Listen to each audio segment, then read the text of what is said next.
Shout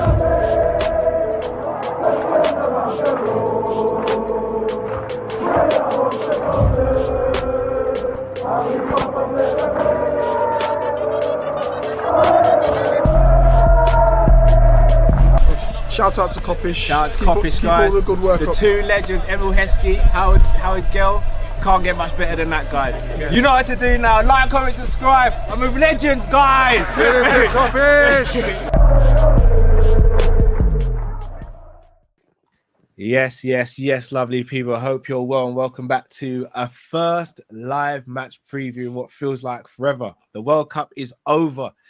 Argentina are the winners, and now we're back to domestic proceedings.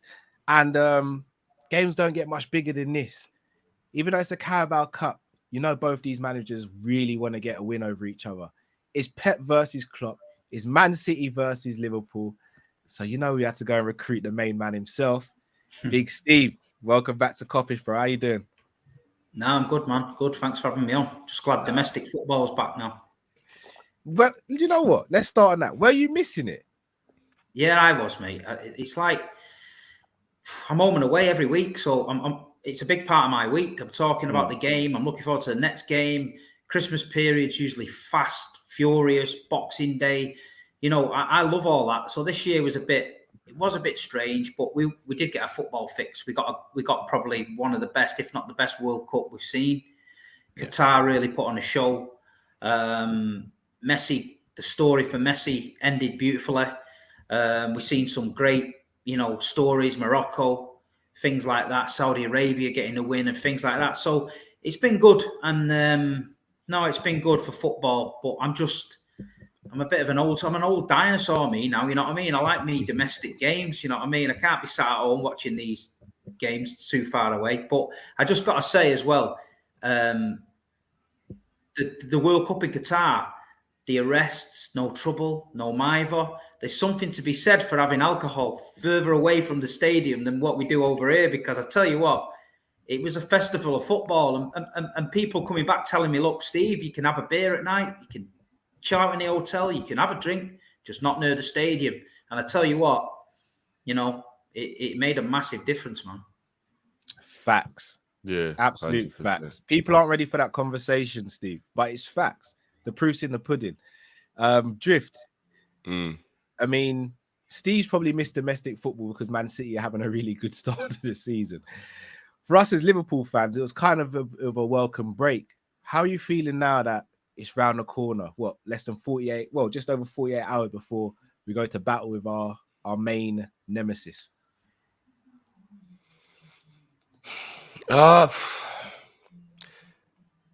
glad we got the outcome that I think we all wanted.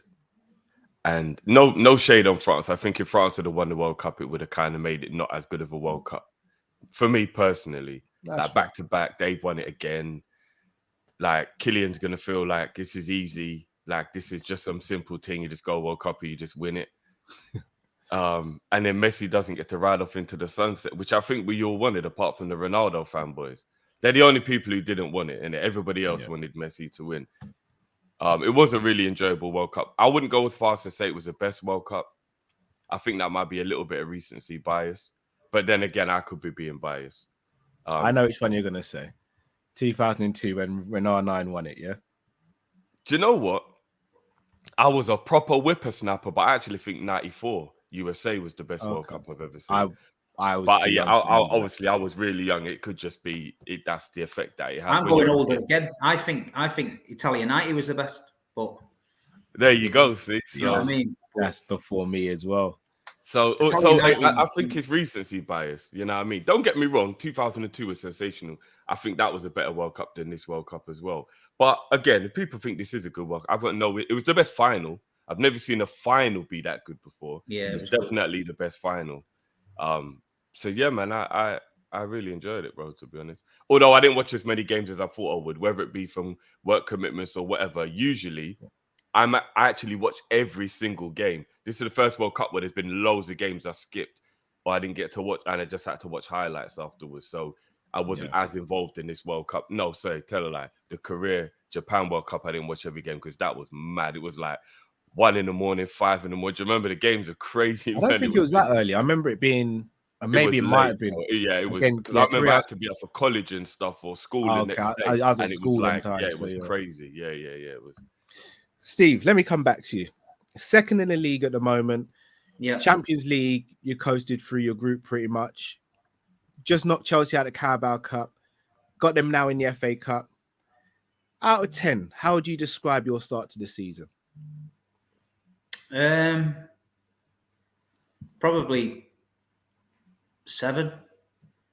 Okay. Why only a 7? Because I'd have thought it'd have been a bit higher. Now, granted, you're second in the league, but you guys don't really kick on in the league until around this time when there's a normal season. Why would you only say a 7 then, bro? I just think we lost some key players. Obviously, Zinchenko, Jesus, Sterling. We brought in a superstar in Erling Haaland, Alvarez, Calvin Phillips. But I just don't think we're as fluid as we have been previous seasons. I think we got used to that false 9. We got used to how we played. We got used to that any player could slot in the 9. Even Zinchenko's played in the 9.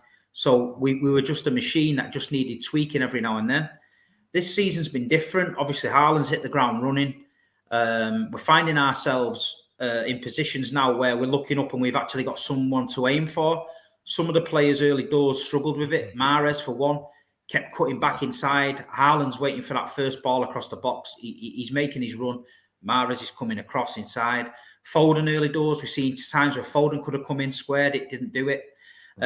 Only recently they're starting to now find him. You know what I mean? He can go through large parts of the game where he doesn't touch the ball. I think that's what Pep is asking him to do. Some strikers come a little bit deep, start trying to get involved. He's not being told to do that. De Bruyne last few seasons has been driving us from midfield, scoring a lot of goals, but he's been looking up loads of times in past seasons. There's nobody there directly in front of him to play that ball. Obviously, now he's got Haaland. You've seen that ball. I just think it's not as easy as people make out. Football's not like that. You don't just add a player and everything works. It doesn't do that. You can't go playing with no striker and then just add him and expect everyone to just lump long balls in to Haaland because he's there. Yeah. And that's what happens sometimes. Some of the players do get a bit lazy and they're looking up and they're pumping it to him.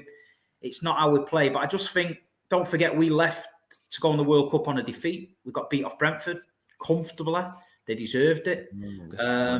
I just think we're not quite there yet. As long as we can keep on the coattails of the leader, and I think we will get there. Like you said, we don't kick in till late on. I think we are going to kick in at some point. It's going to be quite scary when it all works. But at the minute, we might be second, but it ain't rosy in the garden there. I hear that. I mean, Drift, if Big Steve's giving his start to a season a 7, what the hell is ours? I'm giving ours a 4. And the only reason I'm going 4 is because Darwin Nunes is here, innit? That's it, bro. Other than that. No, and we got out the Champions League group comfortably. I'll give it a 5, actually. We actually did really comfortably get out of our Champions League group. So I'm going to give it a 5 because I think it's very disingenuous to what we achieved in the Champions League to only concentrate on the disappointment of the Premier League. We won our cup game, which is obviously why we've got City in the next round. And we comfortably, it was only goal difference why we didn't top our Champions League group. We won 5 out of 6 games in the Champions League. That's impressive in the group we were in. We can't just dismiss that because we're annoyed that we're in 6th or 7th or whatever it is in the league. So, yeah, I'll give it a 5. So, Drift, what would bump it up to like a 7 or an 8 for you between now and the end of the season? Realistically speaking, we're not in a title. We're not in a title race. Being realistic, what? No, we're not in a title race. Not unless we get the new owners within 2 weeks and we sign some players. But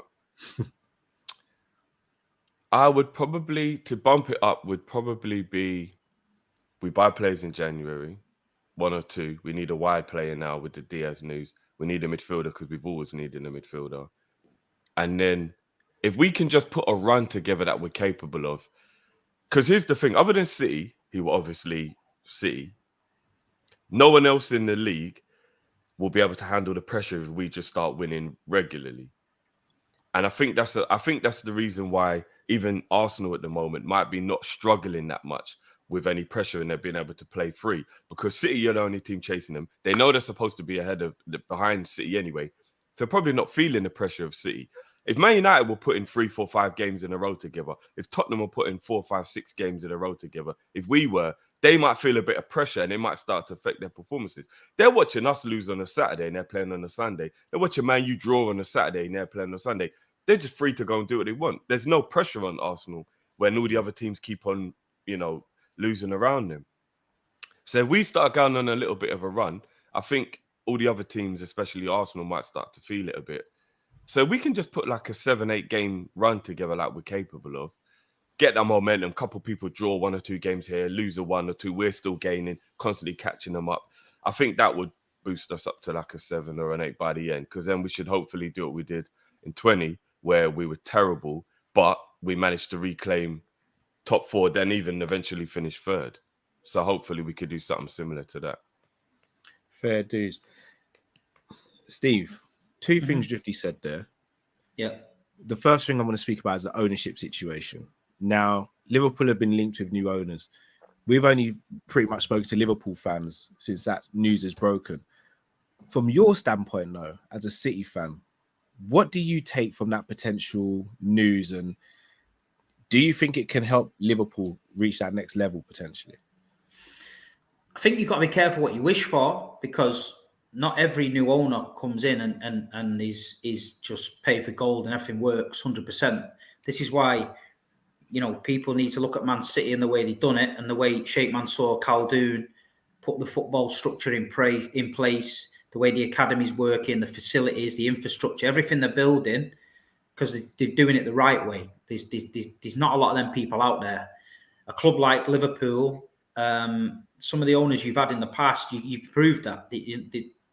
A lot of them haven't got their own deep pockets. They can't throw it at it, things like that. If you get the right owners in, of course it's going to benefit Liverpool. You're a great side. You've pushed Man City close the last few years. You're on our coattails all the time. You're only 1 or 2 tweaks away from getting back to where you need to be.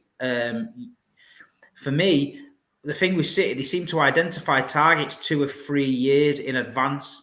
And when they start to see players declining, they pull these players out and they start getting them ready. The academy had a freshen up last season. We let probably 11, 12 players go, made about 130, 40 million on them. Now we've got a next batch coming in. So it's like a machine, the way they're doing it. I think that's what Liverpool need to do. I mean, they've relied on Jurgen with his great signings and the scouting network, That can only get you so far, because I got a feeling he's probably rubbing his head against a brick wall sometimes, trying to say he needs this, he needs that. But because of financial constraints or the owners, they're not quite, willing to do that with him. I think you just need to get the right owners. It's got to be the right people. I don't think the owners you've got now at the end of the world look over the road to us for if you want owners that are sucking the place dry.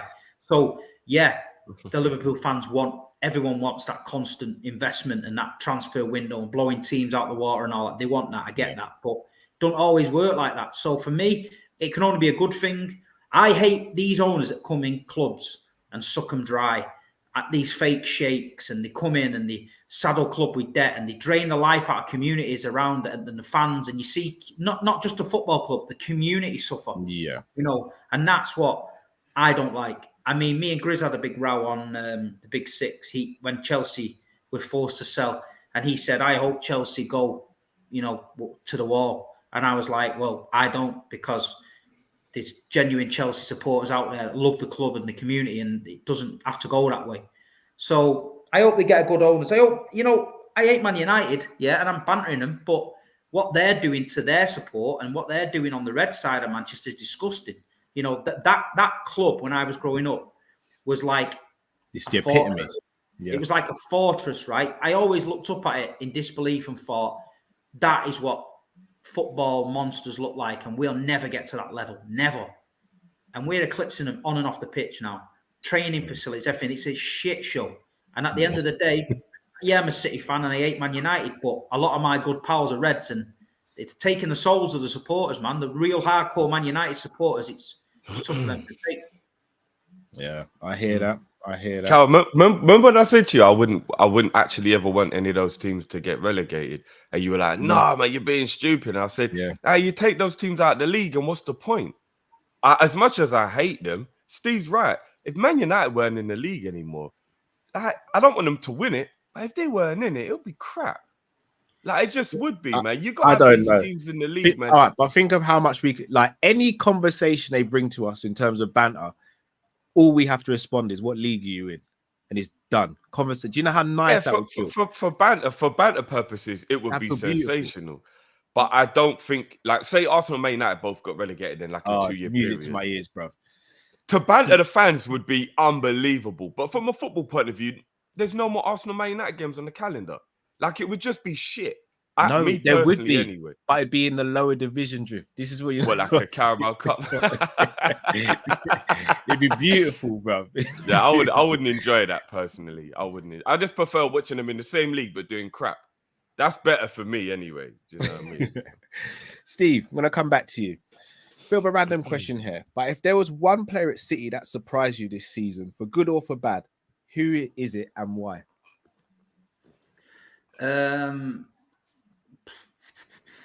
Obviously, Haaland has surprised me because we knew he was class, but we didn't expect him to start as fast as he started. There was all this talk about he can't do it in the Premier League, he's a flop, and all this nonsense. So for me, he's hit the ground running. Another little surprise is probably Manuel Akanji. 15 million Dortmund signing. I expect him just to be cover. Thought he'll be cover. We had a few injuries at the back, limping over the line with Fernandinho at centre back and that. But now he's come in and he's having a go. And he looks a good player when he's alongside Ruben Diaz. Diaz talks him through the game. I think he's steady.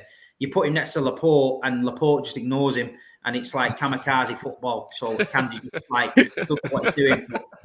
But no, he surprised me. But look, yeah, they're the only two really. But the Haaland factor has been massive. I mean, the goals he scored, at the pace he scored, 3 or 4 hat-tricks on the trot at home, stuff like that. United first game, which he said he was looking forward to, hat-trick, 6 goals. Yeah, man, he's the new hero in Manchester. He's the king. He's the king of the kip-ax for us now, and it's Haaland mania at our place now. It's literally madness, madness.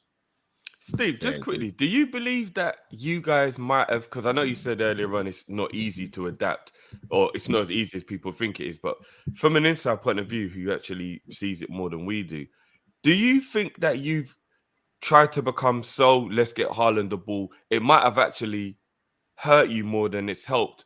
Maybe not in the long term, but for this season especially. Because I kind of see you lot headhunting a lot. You're like a boxer now that forgets to go to the body and you know what I mean? You're just trying to get that headshot all the time. Like, is that just what it looks like, or do you feel that way yourself? No, it's definitely different. But it just needs a little bit of time. This like Christmas period, it's false because 13 games in, 14 games in. We're usually 19, 20 games in at Christmas. So we need time. I just think because he's hit the ground so good, everyone now, a lot of City fans expecting him every game to be scoring goals and goals and goals, but it's not going to work like that. Have we changed our game 100%? I mean, only time will tell. The Man City of the last few seasons, when we get going with deadly, I can only believe that with him up front, we're even more deadly, but just in a different way. I think what happened over the few years, when we played the false 9, if you got set up against a good team, they could 2 banks of 4, they could block that false 9. And what you found is Man City were passing the ball a lot around the edge of the box and we could penetrate. But what I'm seeing now is Borussia Dortmund, Champions League at home, couldn't get through them. Then we just went direct. Then we found that ball over the top to Haaland. And I think that's the difference with us. I think you're going to see City struggling games this second half where you think they're not going to score. And I think he only needs a sniff. Gabriel Jesus missed chance after chance for us, put on a plate by De Bruyne. You've seen the clips. Raheem Sterling, exactly the same. I said, as soon as he goes to Chelsea and he ain't got Man City bailing him out and he's missing big chances, they're going to turn on him. They're already turning on him. So with Haaland, though, he's just putting them away. So I don't know. It's early doors. Time will tell. If we lose the league, everyone's going to say, oh, Haaland hampered it and this, that and the other. But if we win the league, it'll be, oh, well, you've signed Haaland, you've won the league. We knew that was going to happen. So you can't really win. Yeah. Very true. Very, very true. Drift, who's been a surprise package for you this season? For Man City. No, for Liverpool, bro. For Liverpool. Oh, so I thought we're still on the City. I thought we're still on City. You're repping Liverpool. I've got to be neutral, so it doesn't look like we're starting deep from Steve. Who's been Liverpool's surprise package? Pleasantly surprised, because I always believed it, but didn't know if it would happen. Firmino. He had a really bad year last year with injuries and barely played. I mean, actually, he played brilliantly up until he got that hamstring injury. I think it was maybe the first 10 games. And then after that, we didn't see him, did we, for the rest of the season, really? So he's pleasantly surprised me. Firmino's been brilliant. And who else has surprised me? No one really. Everyone else I kind of knew what we'd get. Elliot, maybe. Elliot's been brilliant. Maybe that has surprised me a little bit. But everybody else, because I knew Nunes would be good. So I'm not going to call it a surprise. I know he hasn't finished off what he came here for. But, I just mean that generally speaking, eventually everybody was going to come around to the idea that he was a good signing. And I hope everybody has now. So, yeah, probably say Firmino. I think Nunes, we all know he's a good player, but don't you think that Klopp and Pep have gone totally different with Haaland, like you say, and you've got Nunes, traditional number 9 strikers. You got rid of Sadio Mane, who people are always going to compare Nunes to, even though they're totally different, but you're going to get that. And like you say, Nunes just needs time, but I think the way Haaland hit the ground didn't help for him because obviously Charity Shield, everyone's laughing at Haaland. Mr. City, look at Nunes, he's running around with his top off, everything's rosy in the garden, you've signed a flop. As soon as the big game started, Haaland just started smashing it, and Nunes was struggling a touch. Obviously, he's been injured in that, but it is what it is. Things take time. This is my biggest bugbear in football at the minute, time. The one person that said stick with Arteta was me. The one person that said you can't become a title-winning team overnight in an Arsenal team without time. And I stood outside Anfield outside Arsenal last year when we beat them 2-1, Rodri, the clips are there, and told them all to calm down. They're all jumping around on my back and everything, ballooning. Wanted to kill Mikel Arteta. I told them to calm down, keep him. Now they're all in my DMs, oh, you was right, Steve, and all that. But it takes time, man. You can't just click your fingers and sign one player and it works. Man United has spent £1 billion trying to win the Premier League. They've thrown every superstar under the sun at it. Ronaldo, Sancho, Varane, Falcao, Di Maria, Schweinsteiger, all these fucking lunatics, who people class as great players, never came anywhere near it. So it's time. Very true. Very true. Speaking of the game, though, because that's what we're here to speak about. Even though this is, in my opinion, the best game in English football at the moment, both teams are weakened, aren't they, because of the World Cup? Now, I'm going into this game with the notion that anyone who played the quarterfinals or further into the World Cup probably won't feature in this game or won't start the game. So that being said, Drift, I'm going to start with you first this time. What is your predicted starting 11 for Liverpool? I actually think that we're going to go pretty strong for this one, Cal, based on the fact we haven't had much football. I think if the game had come at any other time, I think that we would probably put a lot more of what you would call squad players out. But I believe with the game being the first competitive game for, is it 6 weeks? For club football, isn't it? Since we played a competitive game. Yeah. Apart from the couple of friendlies. Yeah. That's a long time. I've got a feeling that he'll play Trent and Robbo. I think he will play the starting lineup fullbacks. You think Trent, even though he's not too long come back? But he didn't play, so he's still fresh. But that's what I'm saying. But even though he's fresh, he's got no match fitness whatsoever, though. Not even friendlies. I know, but it would be really stupid to play Milner for no reason. And Ramsey's injured. Is it for no reason, though, Juice? Milner's at least got some games in his leg. Well, here's the thing, bro. If you don't play him in a game that, and again, not saying this game doesn't matter, but if there's any game that Liverpool lose that I'm not going to be annoyed about, or I'm going to be annoyed about the least, it's this game.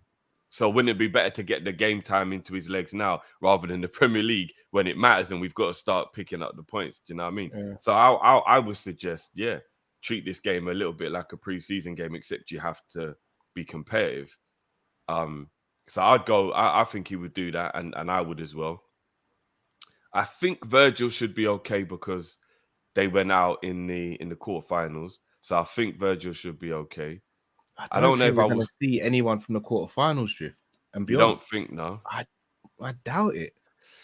I don't think Hendo, but Hendo was really involved with England. Trent was. I don't know. You might be right. I would think Virgil it was would be really a bit. involved with Holland. Yeah, Really, yeah. So I'll say like- maybe not Virgil, maybe not Hendo, because they were really involved.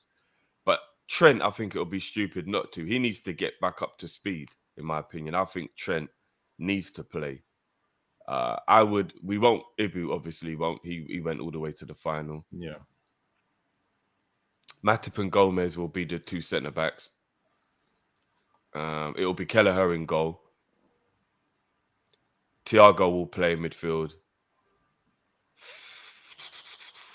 I think he might go Besetic and Milner. I think he might go Milner, Besetic, and Thiago in midfield.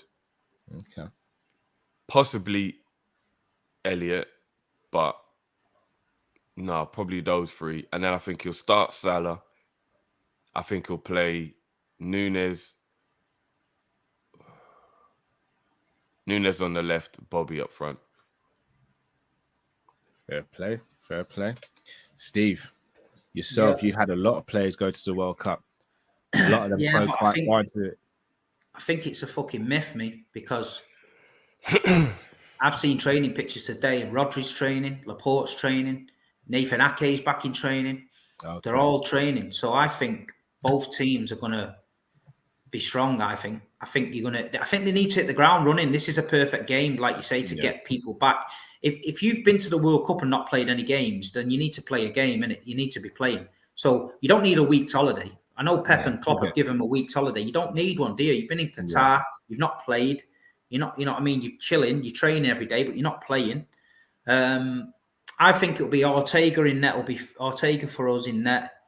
I think it'll be Gomez left back, probably Rico Lewis at right back. I think you might see Laporte and Akanji at centre half. Rodri might play in the middle with Gundogan and De Bruyne. Probably Cole Palmer on the left, Riyad on the right, and Haaland up front. And then Strong too. Calvin Phillips could be knocking about. He's not played. I know the back. Seen John Stones on Saturday night when I was out, so he's knocking a back round here. I don't know. It's pretty hard to predict. You know, usually going into these Liverpool City fixtures, you pretty 100% know where you're going to be with the team. You know where the battles are going to be, but I don't know. It's Carabao Cup. Is Klopp and Pep going to take their eye off it because they want to get into the league fixtures or what? I don't know. A lot of games in the There's a second half hell of a the lot. season. We looked at the schedule the other day for like filming purposes and all that, and we were just like, it's crazy. Like between now and the end of January, it's just like all my personal plans are pretty much a write-off. Like We've got Chelsea on a Thursday night, and there's no trains. No, in the league at Stamford Bridge on a Thursday night, January the 5th, and there's no trains for the whole of that week. So I can't even go to London. I'm going to have to drive. But you know yourself, driving to London, parking up, Chelsea, drive back. You're going to do the drive in the same night as well. Probably, yeah. Ideally, I'd go on the train and get in a hotel and chill out. But yeah, I was going to say it's not going to work. That I don't know. We got Chelsea twice. I think we got Tottenham. We got United. We got a right run coming up, so we need to be on it. To be fair. Jeez, man, it's crazy. That is crazy. Just got a super chat here from Pimp in Distress. Says, "Big up, Steve. Welcome to the Lions Den. I remember DMing you after the shenanigans on the Big Six. More power to you. Worked out well because your cameos are box office. They are indeed. Could never watch a Big Six show without Steve and have a good laugh, man. Always good fun." No, it was when Saeed had to come off the screen when he realised he was about to get double teamed. The amount of nonsense that he'd spouted that week about the derby, and he was saying the butcher was coming to butcher Haaland, the Norwegian meat shield was getting butchered. I walked around the Etihad, we did a preview, he was going on about the butcher. I said he was the worst butcher since Pat Butcher from EastEnders. Yeah, so I stuck my neck on the line for my man. I was confident knowing what Haaland was about. And then to get a hat-trick dunked on you, 2 hat-tricks, by the way, 6 put past you, the guy's got no shame, man. Saeed, the other day, he tweeted, anybody, and it had Choupo-Moting, and it went Choupo-Moting in January.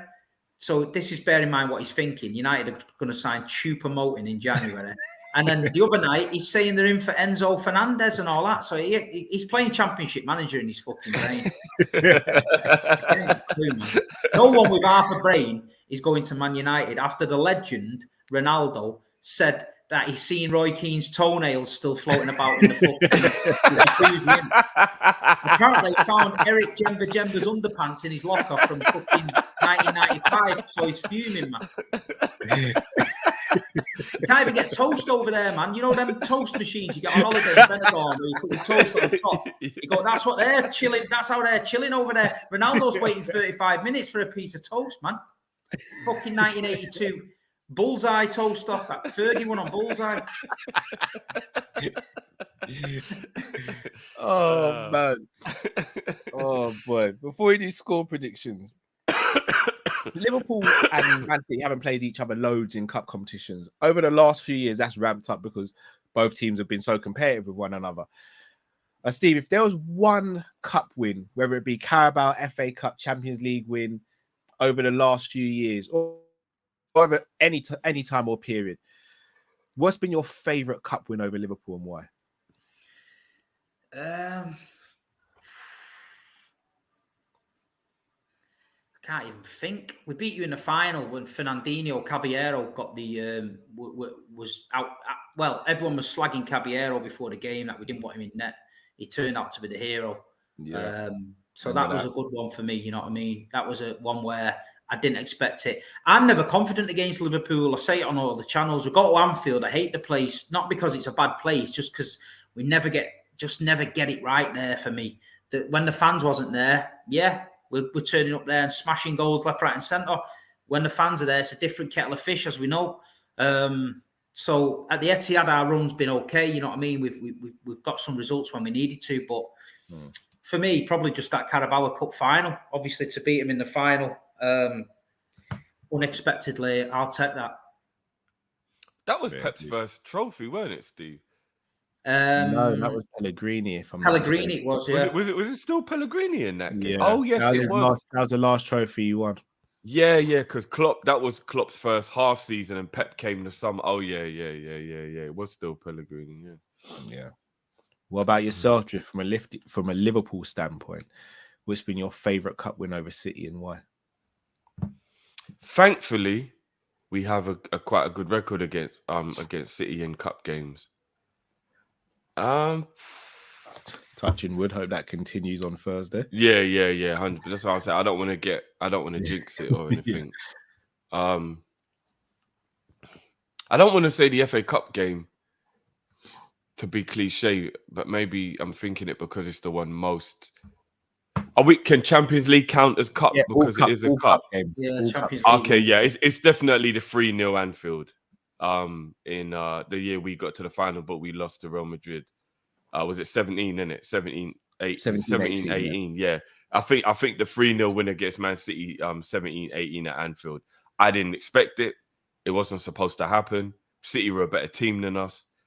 And the magic at Anfield just took over that night. Oxlade-Chamberlain was peak Ox. We were amazing that night. Good job there was no VAR, innit? Scored a goal late on to have been 3-1. Goes to the second leg, scores early doors, it had been 3-2. Then Leroy Sané scores. They said it was offside or whatever it was. It wasn't. That gets disallowed. So, man, we would have been on that, but it is what it is. Nah, I told you there's a voodoo. I was at Anfield 20 years ago when Nicholas Anelka scored and we beat you. I remember that. 2-1. And 2-1, yeah. That was great. But other than that, my Anfield greatest moments consists of that. I was going to say, you beat us at Anfield since then, but I was in a lockdown when you beat us 4-1. So there wasn't even any fans there. No, that's what I'm saying. When the fans have been there, it's different kettle of fish. I mean, it's mad because I say it all the time when I go there. I think the fans, they can either, they're very, very good when everything's going well. But sometimes when City's been on top in games, I've seen the energy drop and I thought, right, we've got to keep that energy drop. We've got them now. The fans' arses are going. Let's keep playing how we're playing and get the win. And then we'll do something stupid and get the fans absolutely mental again. And then Pep will lose his head, start fucking headbutting coins that are getting lobbed at him and that. And the next minute, it's all gone to shit. And that can happen in the space of like 60 seconds at Anfield. You could be there thinking, yeah, we've got this game under control. We don't even look like scoring. The crowd is crap. We're living the dream. And then boom, 60 seconds later, you're 3-0 down. Pep's getting pelters. The City ends all fucking dejected. It's just mad place, man. But listen, that's Anfield. It's got that thing about it, hasn't it? Has indeed, it has indeed. I'll be honest, my favourite win's actually the 2-1 at the Etihad in the Champions League, because you guys, up until we got the goal with Salah, you guys were battering us from pillar to post. Like, I was really scared. That first half, I think you hit the post a couple of times. Yeah, you got an early goal, but when that Salah goal went in, all the nerves were just eased, and it was just like, yeah. And then I could really enjoy the second half, and then Bobby got the second as well. So that's my favorite. Enjoy, bro. I haven't enjoyed the game against Man City. I didn't even, when Salah chipped the goalkeeper and it made it 4-0 on aggregate. No, 4-1. Yeah, that's the game I'm talking. Yeah. In the chat. No, but you see that game there. I didn't even enjoy or relax when Salah chipped the goalkeeper, bro. No, I did. I enjoyed it. Bro, Mr. Etihad against Man City, they could have got 1, 2, 3 like that, bro. I did not relax at all, bro. I never relaxed against Man City until the final whistle was gone, and I know we've actually got the win. Remember the FA Cup game? We're 3-0 up. Everybody thought it was all good. Man City nearly come back and equalise, bro. Nah, I'm never comfortable against City, ever. I don't enjoy those games at all until the final whistle, bro. Fair dude. Right. We ain't got much longer, but we have got a special guest joining us as well. Bless him. He's rushed home from work and he's doing this on a favour for us. Steve, you got some backup, bro. I've been watching on the way home as well. Bless you, bro. Appreciate you doing this as well, Daps, man. I know you had a busy day, man, so I appreciate that. We all have busy days. And I'm about to go and watch MK Dons v Leicester as well. So. Oh, decent, man. Decent. Right, bro. I brought you in at the premium time of the show. Score predictions. I'm throwing in the deep end, Daps. What are we saying? No, it's funny because I saw a predicted lineup earlier, and it looked a bit mental, to be honest. But I don't believe it. I think we'll be a lot stronger than the predicted lineup made out. And I don't know about you guys. Are you guys, as far as your lineup, are you? Ours, I think, will be pretty strong only because we haven't had loads of players at the World Cup. Yeah, gets like that, I guess. It's a gift and a curse. It's a gift and a curse, isn't it? Yeah. More money in our budget from that, right? More money in our budget. Nice 5 million from FIFA. Thank you. Do you know what? I'm gonna go with a 2-1 City. Fair point. Have you seen how much confidence City you put into the world that now Daps does score predictions? Remember, Daps is like me. He never used to give score predictions, but now he's so like, we'll be fine. That's what big Nordic meat shield does to you. I'm not gonna lie. From the outside looking in, I hear meat shield, and I just think there's got to be somewhere in there where this is not the right word to use. Sorry, can I just really quickly as well say, I don't think it's either of you two. I think it was Matt. But the last Premier League panel show I did, right? We did Golden Boot of the World Cup. Yeah. Okay. And he was backed up by Gunnar Lee as well, Darwin Noodles. Oh, okay. So you and they said Nunes was there. Okay. I'm just saying. I mean, it's awkward. I said the same thing as well, but we moved. I actually thought Nunes was going to do a madness in Uruguay, and they did do a madness. Let's be honest. Uruguay were managed wrongly. Like they were poor. They were very poor. Like I don't even know what happened to them, if I'm being honest. But yeah. They were bad. Yeah, the Nunes shade continues. I see it. It's cool. I hadn't really put that much shade on him, but I just thought I'd bring it up, the fact that people thought he'd get Golden Boot and he got 0 goals. I have to fire back because, Kevin De Bruyne apparently was one of the biggest flops of the World Cup, despite having one of the highest chances created per 90 of the World Cup. So I just he's surrounded by terrible players at Belgium nowadays. Oh, no, that's not allowed to be spoke. Don't say that. That doesn't suit agendas, Callum. That doesn't suit agendas. Shout out to Grizz in the comments as well. Big up yourself, Grizz. Guys, make sure you guys subscribe to Grizz's channel if you haven't already as well. Also, make sure you go and check out Daps' channel, Never a Foul, and make sure you subscribe to his channel as well. Drifty, I'll come to you, and then I'll come to you, Steve. Drifty, score predictions. What are you saying? Unfortunately, because it's at the Etihad, first game back, I think we'll probably lose a very tight game, if I'm being honest. Reluctantly, I'm going to go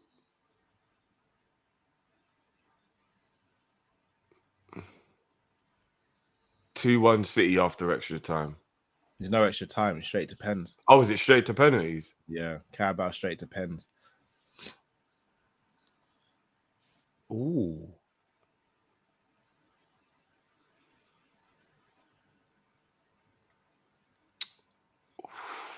Liverpool win on penalties. Flip's sake, Drifty, man. You took my prediction. I thought there was extra time, and I'm thinking City extra would probably time. just get it over the line. If it goes straight to penalties, then I'm gonna have to back my boys. I'm still not confident, but I'm gonna back my boys. Liverpool win on penalties. Might as well say mine. I reckon it'll be 2-2 during the game and then go to penalties, and I think Liverpool win it on penalties. Steve, what are you saying, bro? I did a review before with Grizz, just going on my channel at 8 o'clock, and I said Man City would win on pens. Okay. Win on pens, Steve. Yeah, I think we'll win on pens. Do you know what that is? You saw Pep taking a penalty, didn't you? Yeah, I want Pep to take a penalty after seeing that. Hey, do you know what? That should be a new rule. Manager can take a penalty, isn't it? That should be a new rule. Yeah, Pep just walked up and it was class. Yeah, no, I casually. think we win. I don't know. I hate penalties, mate. I hate penalties. I just hate them. Yeah, so do I. I can see it. I can see us getting a little bit of joy on pens. People forget how good Guardiola was as a player, I always say it.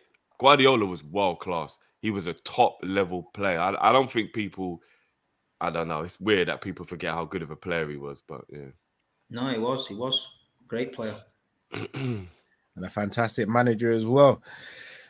Guys, we are going to wrap up there. All we now are going to ask from you is a few things. To like this video, comment on the video with your predicted 11, and subscribe if you're new. But most importantly, guys, make sure you head over to Daps' channel. Make sure you head over to Steve's channel and make sure you show them the love that they've shown us by coming on and doing this show for us.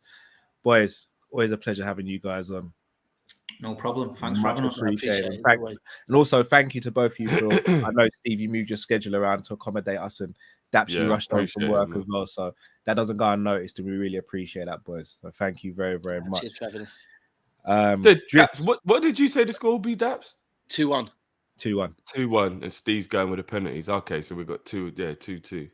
I want to know what the fucking mad Christmas lights are going round Daps' fucking I just come home and the guys that are here that have been here for the World Cup are just doing different things, and I'm just like, cool, whatever, man. I like it. Nah, dude, it's cool still. Yeah. It's kind of cool. Yeah, it's nice.